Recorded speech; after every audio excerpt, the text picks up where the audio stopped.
started now.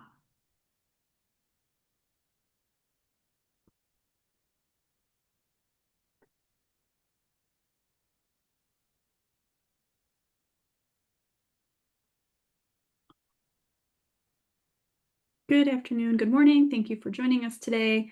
We're going to give it just a few more minutes to allow more attendees to join in. We had quite a few registrants for today, and we'll give them a chance to join us before we get started. So just hang tight for a minute.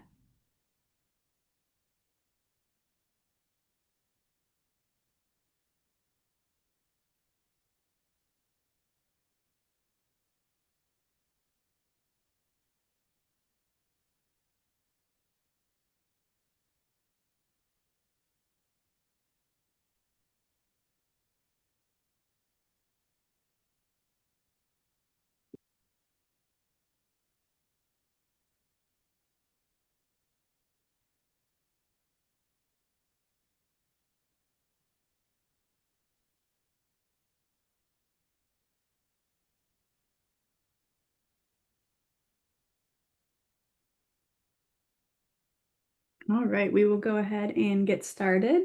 Thank you for joining us for the September office hours for Property Intel.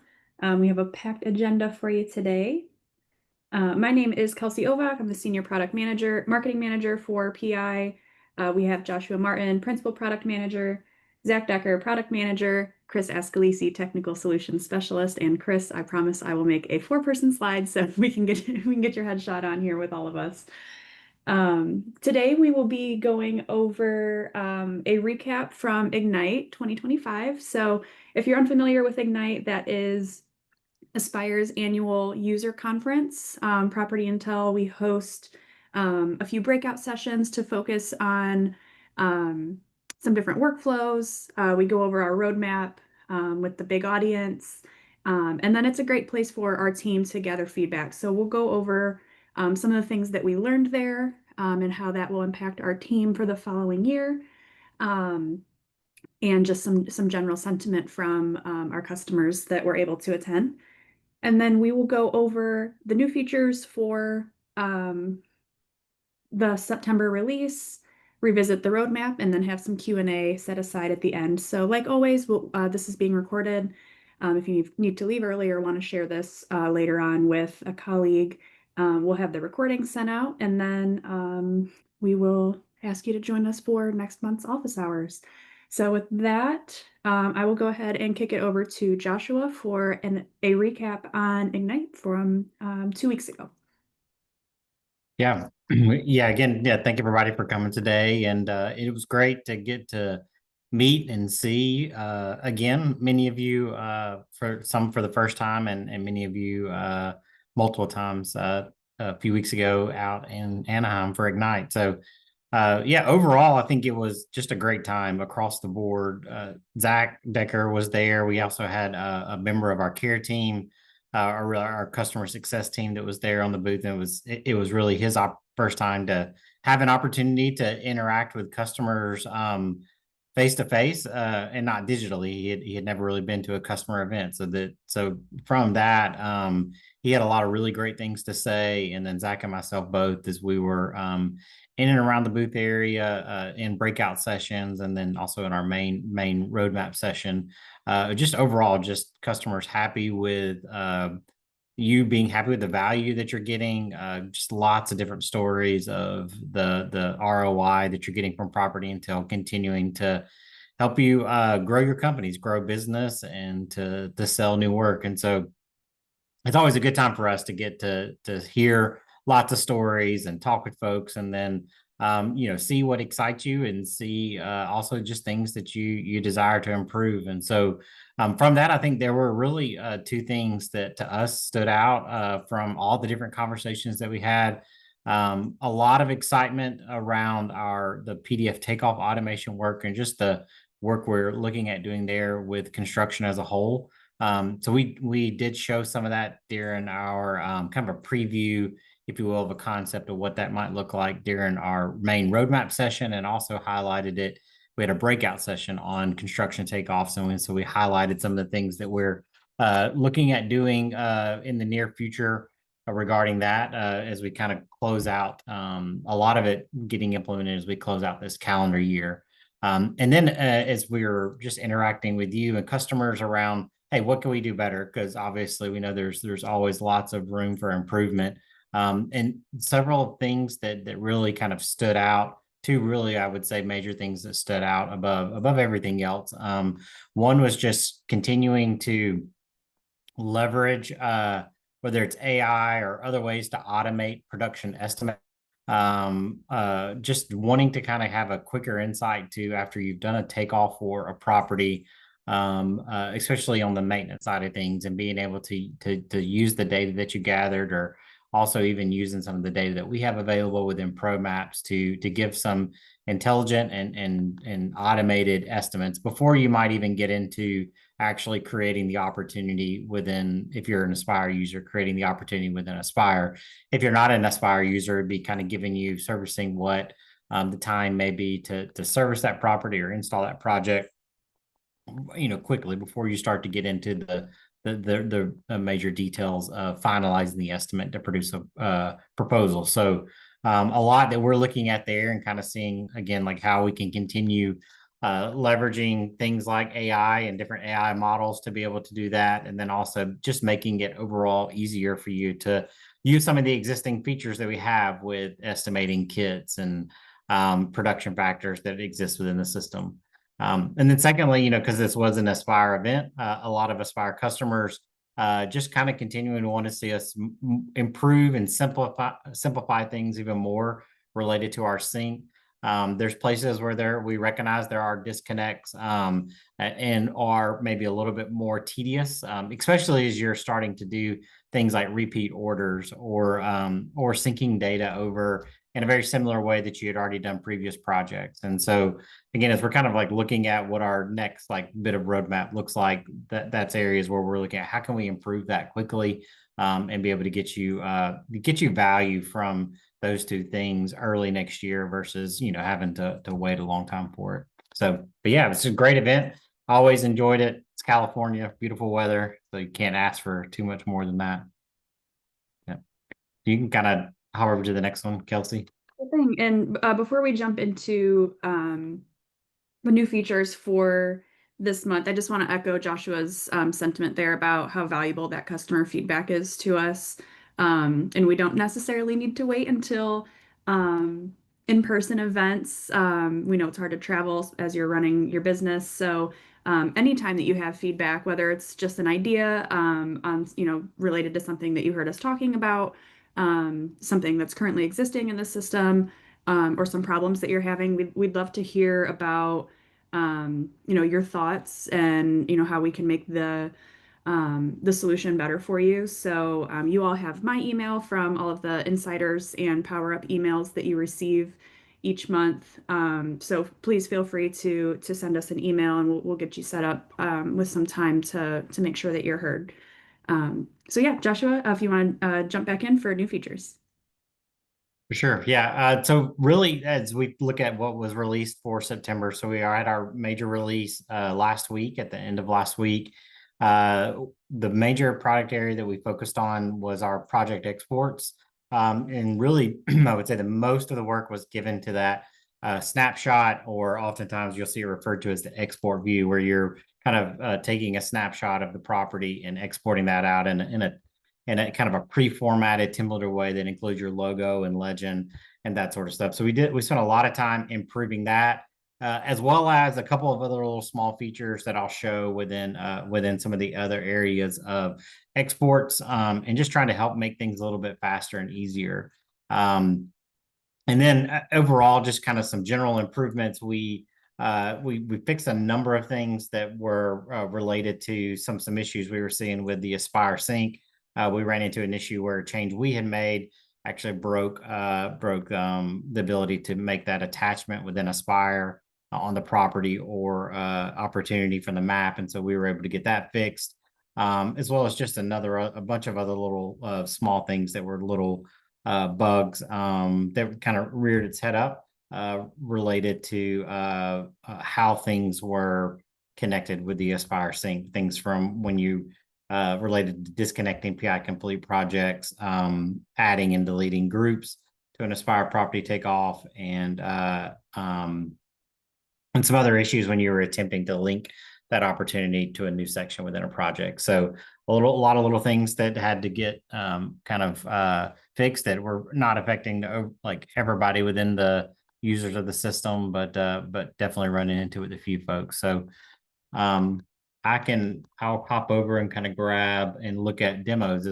So the demo I want to focus on mostly those project export revisions and what we did there. So I want to show you the things that exist today. And then there's one other feature that we were having to do some fine tuning right up until time for the release. And so because of that, we had to pull it back out of the main release. And so we're wrapping up most of that yesterday and today. And so the new thing I'll show you should be available as soon as the end of the day today, but for sure by the end of this week, no later than the end of this week. So yeah, let me share my screen and we'll kind of look at those, the new stuff. So yeah, related to first off, the export view. And so what that is the feature exists up here. Whenever you go to your download export options, there's this take snapshot. It's also, again, you might see it in our knowledge base is the export view. And so this feature allows you to go in, you can do the whole page, you can do a section of the property, whatever it is you want to do. In this case, I'm using a PDF, but you would confirm the selection. It's going to pull that snapshot, and then it's going to kind of give you this, I say, pre-templated export view that you can export out as an image. And so we added a number of things within this that if you had a logo uploaded to the property, you can, this is not visible here, but you would see the logo, but the things that we added to it. So we're now letting the groups be able to be seen within this legend here. And so we added this use groups toggle that lets you turn on and show the groups that may where all these items may exist. We also added a distance guide. And so really helpful for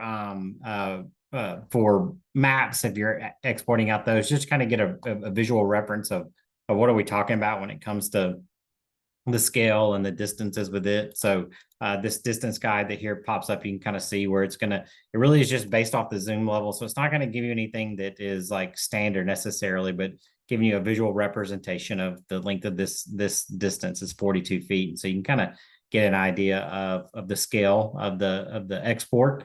We also added the address by default. And so you're able to kind of quickly have that address included on it. And if you don't want the address, it's just an easy toggle on and off here. But that was a request that we had from another number of customers of, hey, I want to get that address on there without having to type it every time. And so we added that to it. And then lastly, kind of where a lot of work was given, it was giving you more options as it relates to the legend that is included on this plan. And so again, you can show and hide different groups within those. You can show and hide individual materials.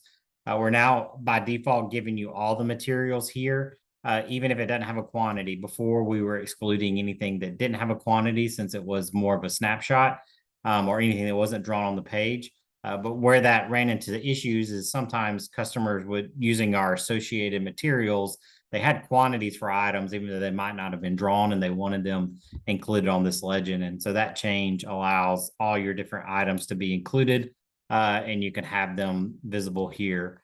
And then we also added the ability to use the estimated quantities. So this is, if you had this within the markup view, this would pre-populate, but it also gives you an opportunity to, especially like if you're doing something where maybe you're just working on this area of the page and you want to include just the quantities that you see here, you can manually type those in to be able to show those. So a number of new additional kind of customization options for this export view. A lot of things, I would say pretty much all of this came from user requests and ideas submitted from our portal of how you wanted to see some changes in here. And it's a highly used feature. I would say it's definitely one of our top 5 most used features every day of people using this particular export view. So I think really outside of drawing itself within our editor, this is the next most highly used feature. And so I think the last thing that is related to this that it's not as easily, demoable through a screen share is we increase the resolution of this export. So it is just kind of like a screenshot. And so before what resulted, like if you were, especially when you started to zoom out on a map and had some stuff that was what would be like a higher zoom level, then the resolution really started to be, not good enough to be able to really see the detail on the page when you were trying to include large areas. And so we increased that resolution to as much as we could to be kind of a manageable level and not increase the size of the image download too much. And so but it was a significant upgrade on the resolution of the image itself, so that the annotations are a lot clearer. The background, especially on maps, are a lot clearer as well. It also helps to kind of get, if you were to use this for doing your whole PDF, you'd be able to export that and have a pretty decent resolution on the background image. Before I get out of this, I would probably note we added a little quick print option in 2 different places here on this export view. So if you want to just print this, you can kind of one click button to print, and it's going to print off that export view pretty quickly. So we added that here. We also added this little quick print button on the section report, which is kind of where you're downloading, where you're kind of coming in, creating a section report. And this would be a list of the material that's in that project, and you can customize this. But we added another little quick print on this particular item here.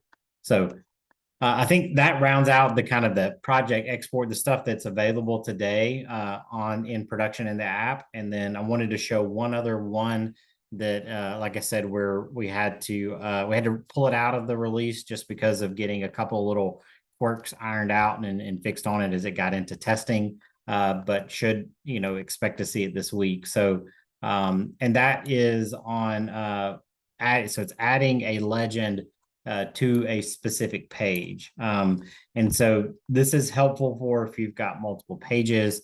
People within construction have really asked for this a lot because they want to add that legend directly to the PDF and still be able to export out the PDF to kind of the full size. And so here's kind of what I mean by that. So this is a project that we've done, and then this is on our testing site where we testing. So we added it to the add image area. So if I click this little add image icon, you can still add images like you have before, whether that's a logo or if you're editing a picture and you want to add those kind of like plant images to a picture. But what's new is we're have this add legend. So whenever I click add legend, what it's going to do is it's going to automatically add this legend to the page. And so you can kind of see here what we're looking at is it's just a quick legend that has everything very similar to what we saw in that export view when it comes to changing the particular details about it, with a couple of other minor exceptions because it's a different feature altogether. But yeah, this is, the quantities they end up showing here are specific to this particular page, but they're within here. They live update. And so if I had come in and made any changes to like, so if I added some additional turf over here, what you'll see whenever I add this turf, that the legend itself will update.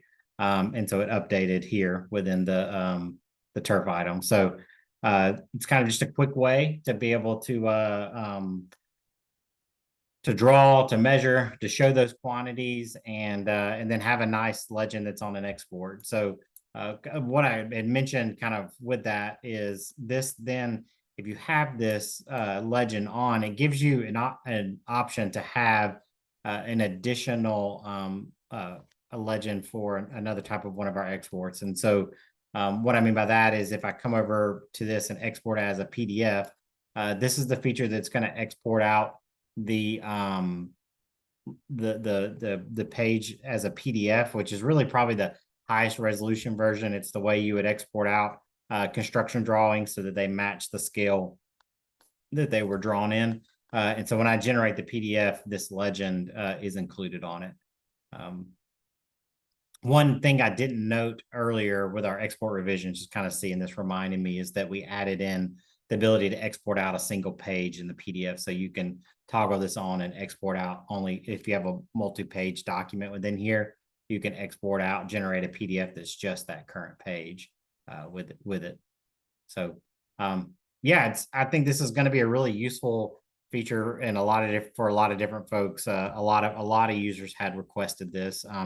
Alongside of it came some really interesting, I think, when we're talking about images and image improvements, and that is we were able to kind of because of what we needed, we were able to ship some features associated to handling images that get added to the canvas. And that is one was the opacity. And so now you can control the image opacity. And so this can be helpful if you want to maybe overlay a map with a drawing that's an image. You can do that, and you kind of dial down the opacity of the image and be able to kind of see the map as well as like the landscape drawing on top of it. And then additionally, the ability to lock. So it just locks the position of this image on the canvas so you can't move it. So that has been a thing that has been asked as people are interacting with those images and interacting with picture edits and things like that. So it's a couple of little kind of quick win features that we're able to kind of get shipped as a part of overarching addition, which was getting this image legend or image of the legend being able to be added on pages. So, all right. May let you, I think that's kind of it for the demo or for the stuff that we did release. Kelsey, I don't know, we have a roadmap slide this time. Yeah. So yeah, looking ahead, where we are. So we're working steadily on collaborative editing, getting it hardened up for production to be able to just start releasing it for more than those who are in our first early release program. The early release beta access gave us a lot of great feedback.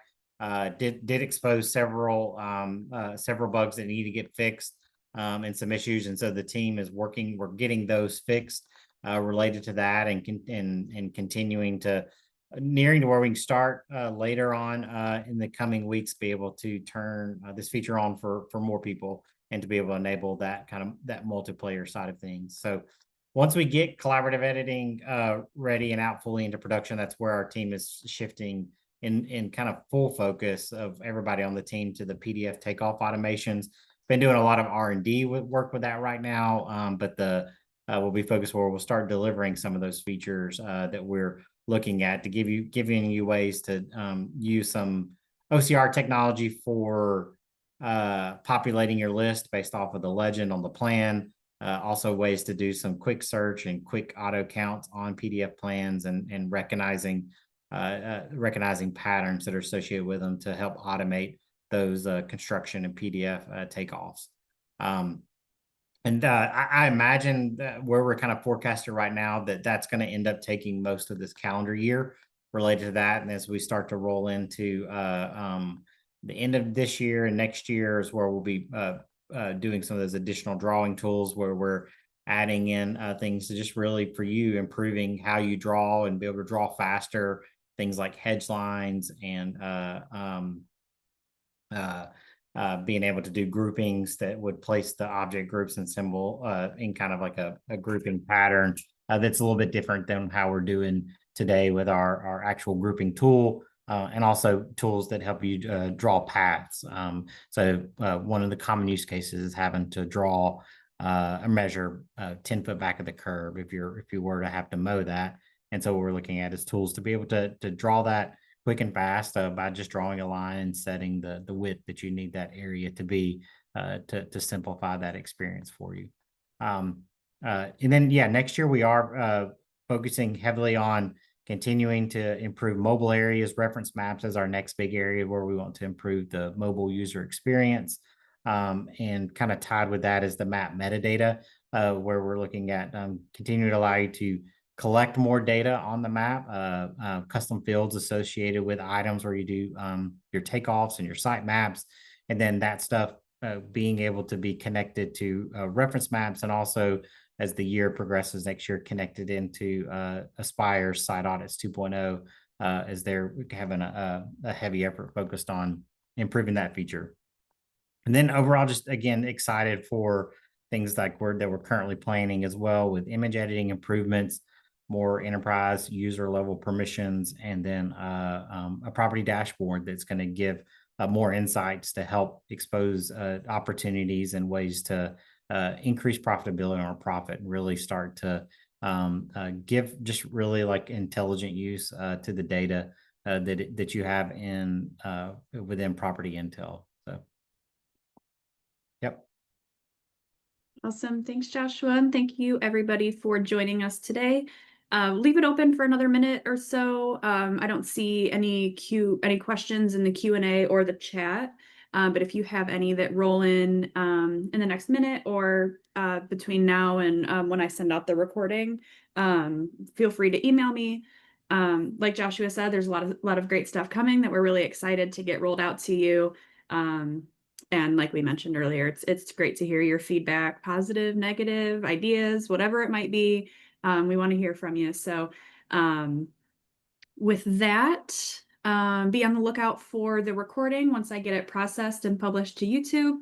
And then we will see you next month at the end of October. Thanks everyone for joining us today. Thank you, everybody.